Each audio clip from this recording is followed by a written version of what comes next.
Good morning friends. आपकी इस दोस्त का नाम सुनीता अत्री है।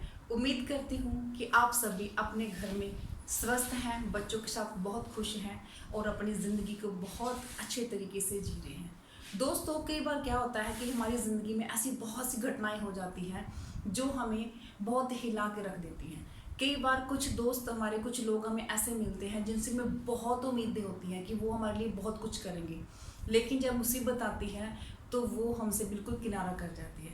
और कई इंसान ऐसे होते हैं हमारी ज़िंदगी में जिनके बारे में हमने कभी कोई उम्मीद की ही नहीं होती, और वो मुसीबत के समय हमारा इतना साथ दे जाते हैं कि हम सारी ज़िंदगी के लिए उनके गुलाम बन के रह जाते हैं। दोस्तों, बहुत सी घटनाएं हमारी लाइफ में ऐसी हो जाती हैं जिनको लेकर हम सारी ज़िंदगी पछताते रहते हैं। हम सारी ज़िंदगी ये सोचते रहते हैं कि ये हमारे साथ ही क्यों हुआ, ये हमारे लिए ही क्यों हुआ, क्योंकि हम समझते हैं कि वो घटनाएं हमारे लिए जो अभिशाप है वो किसी अभिशाप से कम नहीं है। उन्होंने हमारी ज़िंदगी को हिला के रख दिया, हमारी ज़िंदगी को पटरी से उतार दिया। कई बार हम सोचते हैं कि भगवान, ये हमारे साथ ही ऐसा क्यों होता है। बहुत से काम हम शुरुआत करने जा रहे होते हैं, लेकिन जब एंड टाइम पे जब हमारा काम पूरे परिपूर्ण होने वाला होता है, तब भी बीच में कोई मुसीबत आती है और हम फिर से फर्स्ट स्टेप पे आके घिर जाते हैं। कई बार दोस्तों, हम बहुत सी ऐसी नई योजनाओं को स्टार्ट करना चाहते हैं, लेकिन वो स्टार्ट नहीं हो पाती, तो हम परेशान हो जाते हैं। हम नए काम शुरू करना चाहते हैं, हम घर में कोई फंक्शन रखते हैं, लेकिन उसमें फंक्शन में कोई बाधा आ जाती है। हम कोई नौकरी स्टार्ट करना चाहते हैं, बड़ी मुश्किल से हमें वो नौकरी मिलती है, बहुत मिन्नतें तरले करके, बहुत एफर्ट करने के बाद, लेकिन जैसे ही वहाँ तक पहुँचने लगते हैं तो कोई ना कोई ऐसी मुसीबत हमारे ऊपर आ जाती है कि हम वहाँ उससे भी हाथ धो बैठते हैं। बहुत सी ऐसी घटनाएं हमारी ज़िंदगी में होती हैं जिनसे हमें लगता है कि ये हमारे साथ ऐसा क्यों हो रहा है, हर बार मेरे साथ ही क्यों। भगवान को क्या मैं ही मिलता हूँ हर बार इन सब चीज़ों के लिए? भगवान क्यों, हर बार क्यों? हम परेशान हो जाते हैं। मैं ही क्यों, हर बार मेरे साथ ही क्यों, कोई और क्यों नहीं। फिर हम कभी शिकायत करते हैं भगवान से कि भगवान, अभी तो मैंने ये काम को स्टार्ट करना शुरू किया था, अभी तो मेरी नौकरी लगी थी और अभी मेरी ज़िंदगी में इतनी बड़ी प्रॉब्लम आ गई, थोड़ा सा मुझे टाइम दे देते, मैं थोड़ा सा संभल जाता, फिर आप मेरे पास ये मुसीबत भेजते तो शायद मैं इसको जल्द अच्छी तरह से निपटा सकता। लेकिन आपने बहुत जल्दी ये चीज़ मेरे साथ कर दी। हम बहुत परेशान हो जाते हैं उन चीज़ों को लेके। आखिर मैं ही क्यों, कोई और क्यों नहीं। भगवान, मैं ही क्यों, हर बार मैं ही क्यों, कोई और क्यों नहीं। एक बार आप ये ऐसा कर देते तो मेरे लिए कितना अच्छा हो जाता, अगर वैसा कर देते तो मेरे लिए बहुत अच्छा हो जाता। लेकिन दोस्तों, मैं आज आपको ये छोटी सी बात, इस बात को छोटी सी कहानी के द्वारा आपको बताना चाहूँगी। ये कहानी एक सच्ची घटना है जो बॉम्बे में घटी थी। तब आप उसके बाद जो है वो डिसाइड कीजिएगा कि जो ज़िंदगी में हमारी घटनाएं होती हैं वो हमारे लिए अभिशाप हैं या फिर हमारी भलाई के लिए होती हैं। दोस्तों, हम सभी जानते हैं कि बॉम्बे के रहने वाले लोग जो हैं वो अपने काम काज के लिए सबसे ज़्यादा प्रेफर करते हैं वहाँ की लोकल ट्रेन को। तो ऐसे ही हमारा एक सज्जन व्यक्ति जो था वो अपने एक बहुत इम्पोर्टेंट क्लाइंट से मीटिंग के लिए जा रहा था। उसको बड़े महीनों की मशक्क़त के बाद उसको वीआईपी क्लाइंट की मीटिंग मिली थी, अपॉइंटमेंट मिली थी, तो वो उसके लिए, उसको मिलने के लिए जा रहा था। लेकिन वो उसने उसके लोकल ट्रेन से उसने जाना था। वो बड़ी कोशिश से धक्का मुक्की करके लोकल ट्रेन में चढ़ गया, क्योंकि हम सभी जानते हैं कि वहाँ की ट्रेन में बहुत ज़्यादा रश जो है वो होता है।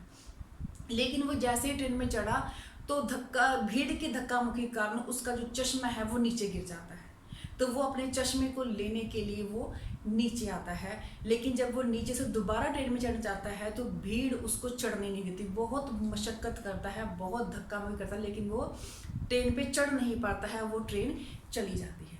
तो दोस्तों, इस बात से वो आदमी बहुत ज़्यादा परेशान हो जाता है, क्योंकि उसकी महीनों की मेहनत पे पानी फिर गया था, क्योंकि जो अगली ट्रेन थी वो 2 घंटे के बाद आने वाली थी। वो आदमी इतना कोसता है खुद को, इतना कोसता है भगवान को कि हर बार मेरे ही साथ ही सारा कुछ क्यों होता है, हर बार मेरे रास्ते में मुसीबत क्यों आती है, हर बार मेरे पास ऐसी विपत्ति क्यों आती है। अगर ये क्लाइंट मुझे मिल जाता तो इससे मैं अपनी डील फाइनल हो जाती, तो मुझे बहुत ज़्यादा बेनिफिट जो है मुझे हो जाता है।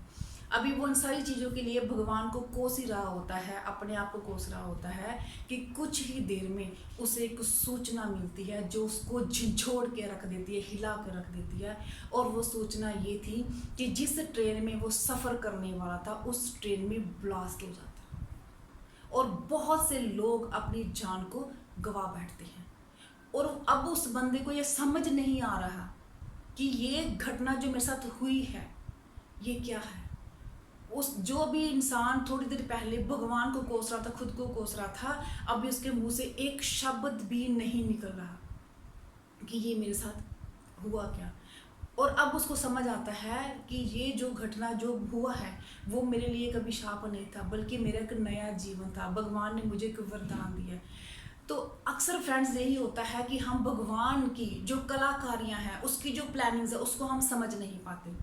अगर हमें लगता है, जैसे आज लॉकडाउन का पीरियड है, आज बहुत से दोस्त हमारे जो हैं वो ज़िंदगी से हताश होकर बैठे, क्योंकि बहुत सी योजनाएं धरी की धरी रह गई, बहुत से काम जो है वो ठप हो गए हैं, बहुत से ऐसी नई चीज़ों ने शुरुआत करनी थी जो उन्होंने रुक गई हैं। लेकिन दोस्तों, इस बात पे विश्वास रखिए, यकीन मानिए, क्योंकि ये जो टाइम है ये भी आपके लिए कोई अभिशाप नहीं है। थोड़ी देर बाद आप उस थोड़े टाइम के बाद आप ये महसूस करोगे कि यही पीरियड आपके लिए एक वरदान है, क्योंकि भगवान ने आपको बहुत कुछ अच्छा देना है। उसकी प्लानिंग बहुत ज़बरदस्त है, उसने आपको कुछ बहुत अच्छी चीज़ें देनी है, तो वो उसके लिए आपको तैयार कर रहा है। दोस्तों, कहते हैं पत्थर की मजबूती उस पर चोट लगने के बाद ही मालूम पड़ती है कि वो कितना मजबूत है। और अब यही सब भगवान आपको बार बार चोटें मार रहा है, बार बार चोटें दे रहा है, ताकि वो आपकी मजबूती को परख सके कि आप कितने मजबूत हो। जो वो नियामतें आपको देना चाहता है, आप उन नियामतों के लिए सक्षम हो भी या नहीं।